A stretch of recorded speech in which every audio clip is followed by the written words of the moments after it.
اعوذ باللہ من الشیطان الرجیم، بسم اللہ الرحمن الرحیم۔ میرا نام ہے قاری شفیق، آپ دیکھ رہے ہیں آن لائن قرآن لرننگ 786۔ دوستو، آج ہم بات کرنے والے ہیں حروف مقطعات کی۔ حروف مقطعات کیا ہیں اور ان کو کیسے پڑھنا چاہیے۔ تو یہ ویڈیو ان حضرات کے لیے ہے جن کو نہیں پتہ حروف مقطعات کیا ہیں اور ان کو کیسے پڑھا جائے۔ تو میں گزارش کروں گا ان حضرات سے جو نہیں جانتے وہ اس ویڈیو کو آخر تک ضرور دیکھیں۔ حروف مقطعات ان حروف کو کہتے ہیں، جیسے آپ پارہ نمبر 1 پڑھتے ہیں، سورہ البقرہ کی پہلی جو آیت ہے الف لام میم، اس کو حروف مقطعات کہتے ہیں۔ یا پھر جیسے قرآن پاک میں ہے، آسان سمجھا دیتا ہوں، جیسے قرآن پاک میں ہے یاسین، وہ بھی حروف مقطعات میں آتی ہے۔ اسی طرح طاسین، وہ بھی، اور پھر صاد، طاسین میم، یہ سارے حروف مقطعات ہیں۔ حروف مقطعات کا سوال ہوتا ہے اکثر کہ حروف مقطعات کا ترجمہ نہیں لکھا ہوتا، ان کا ترجمہ کوئی نہیں جانتا، کسی کو پتہ نہیں ہوتا، اور قرآن پاک میں بھی آپ دیکھیں گے نہیں لکھا ہوتا۔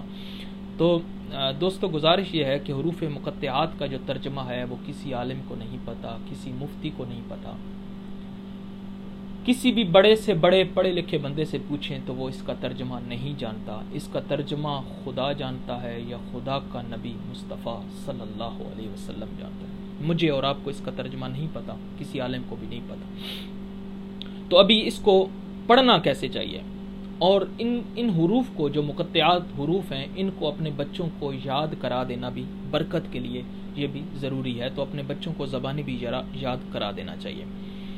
تو اس کے اوپر مد ہوتی ہے، بڑی مد ہوتی ہے، اس کو کھینچ کے لمبا کر کے پڑھنا ہوتا ہے۔ اور جیسے ہم الف لام میم کی مثال لے لیتے ہیں، جیسے میم ہے اور میم کے اوپر شد ہے، جب شد آتی ہے تو غنہ کیا جاتا ہے، یعنی میم مشدد ہو اور نون مشدد ہو۔ یعنی سادے الفاظ میں سمجھاؤں، جب نون کے اوپر شد آ جائے، میم کے اوپر جب شد آ جاتی ہے تو ہم غنہ کرتے ہیں، اور غنہ کے 2 حروف ہیں، ان پر ہی غنہ کیا جاتا ہے۔ دونوں میں سے ایک ہے نون اور دوسرا ہے میم، جب یہ مشدد ہوں تو ہم غنہ کریں گے۔ تو میں یہ آپ کو دکھا بھی دیتا ہوں تاکہ آپ کو اپنے بچوں کو آسانی سے ان حروف کو پڑھا سکیں۔ یہ ہے، آپ کو نظر آ رہا ہوگا۔ تو یہ حروف مقطعات ہیں، ٹھیک ہے، یہ یہاں پر لکھیں۔ تو اس کو ہم پڑھیں گے کیسے؟ تھوڑا سا لمبا کر کے پڑھنا ہے، بہت سارے لوگ غلط پڑھتے ہیں اس کو، اس کا آواز جو ہے وہ غلط نکالتے ہیں۔ دیکھ لیں ذرا کیسے پڑھیں گے لمبا کر کے۔ الف لام میم، پھر اسی طرح یہ دوسرا ہے، یہ آپ کو نظر آ رہا ہوگا، الف لام میم صاد، پھر اسی طرح یہ اگلے والا حرف ہے الف لام را، پھر اسی طرح الف لام میم را۔ یعنی کیسے پڑھیں گے؟ الف لام میم را، ٹھیک ہے۔ اور یہ پہلے جو ہم نے پڑھا ہے، اور آگے تھوڑا سا 1-2 اور کی پریکٹس کر لیتے ہیں تاکہ آپ کو سمجھ آ جائے۔ جیسے یہ ہے، ہاں یہ نظر آ رہا ہوگا میرے ہاتھ میں قاعدے کے اوپر، قاسین میم، یعنی غنہ کر کے اس کے ساتھ ملانا ہے، ٹھیک ہے۔ پھر اسی طرح دوسرے حروف ہیں عین سین قاف، تو یہ اس طرح کر کے ان حروف کو پڑھا جائے گا۔ تو یہ حروف مقطعات کیا ہیں، آپ کو امید ہے سمجھ آ گئی ہوگی۔ قرآن میں مختلف مقامات پر ہیں، یاسین ہے، طاسین ہے، پھر اس کے علاوہ حامیم ہے، کاف ہا یا عین صاد ہیں۔ تو یہ حروف مقطعات یہ ہیں، اور حروف مقطعات وہ ہیں جن کی ہمیں سمجھ نہیں ہے، ٹھیک ہے۔ ان سے ہمیں سمجھ نہیں ہے تو ہم اس سے عقیدہ بھی نہیں بنا سکتے۔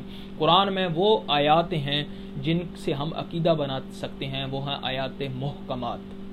آیات متشابہات کی ہمیں سمجھ آتی ہے لیکن ہم اس سے عقیدہ نہیں بنا سکے۔ لیکن آیات جو محکمات ہیں، میں زیادہ تفصیل میں نہیں جاتا، بس مختصر عرض کر دیتا ہوں۔ آیات محکمات میں سے جیسے سورہ اخلاص آیات محکمات میں سے ہے، قل هو اللہ احد، کہہ دو وہ اللہ ایک ہے، یہ آیات محکمات میں سے ہے۔ اور متشابہات کا بھی ایک ایگزامپل دے دیتا ہوں، جیسے اللہ نے قرآن مجید میں ارشاد فرمایا اللہ نور السماوات والارض مثل نورہ کمشکات فیہا مصباح، اللہ زمین و آسمان کا نور ہے۔ اس کا بھی یہ ایک لمبی چوڑی تفصیل ہے، لیکن یہ آیتیں متشابہات میں جاتی، اور یا مختصر یہ سمجھا دیتا ہوں، قرآن پاک میں اللہ نے ارشاد فرمایا ید اللہ، اس کا عربی میں اگر مطلب کریں، ترجمہ کریں تو مطلب بنتا ہے ید اللہ یعنی اللہ کا ہاتھ، لیکن یہ بھی آیت متشابہ ہے، ایسا ہم مانیں گے نہیں، لیکن یقین رکھیں گے کیونکہ قرآن میں آیا ہے، لیکن اللہ کا ہاتھ نہیں ہے، ٹھیک ہے؟ تو ید اللہ فوق ایدیہم، اور دوسرا یہ وجہ اللہ، اللہ کا چہرہ، لیکن ہمارا اللہ تو چہرے سے پاک ہے، ہاتھوں سے پاک ہے، زبان و زبانیات سے پاک ہے، شکل و اشکال سے پاک ہے، ہر چیز سے پاک ہے، جسم سے پاک ہے، ماں باپ میرے اللہ جیسے سورہ اخلاص ہے قل هو اللہ احد اللہ الصمد لم یلد ولم یولد۔ تو یہ پہلی جو میں نے تلاوت کی ہیں، جو بتائی ہیں، ید اللہ یا وجہ اللہ یا اللہ نور، یہ سب آیات جو ہیں متشابہات ہیں، اور محکمات ہم پڑھیں گے اور ان سے عقیدہ بنائیں گے اور ان پر عمل کریں گے۔ اللہ تعالی ہم سب کو قرآن مجید کی سمجھ عطا فرمائے۔ تمنا ہے یہی کہ تعلیم قرآن عام ہو جائے، ہر پرچم سے اونچا پرچم اسلام ہو جائے۔ ہمارے چینل کو دیکھتے رہیے، سبسکرائب کیجئے اور شیئر کیجئے، اور اس پیغام کو زیادہ سے زیادہ اپنے دوستوں تک پہنچائیے۔ اللہ آپ کو جزائے خیر عطا فرمائے۔ السلام علیکم ورحمۃ اللہ وبرکاتہ۔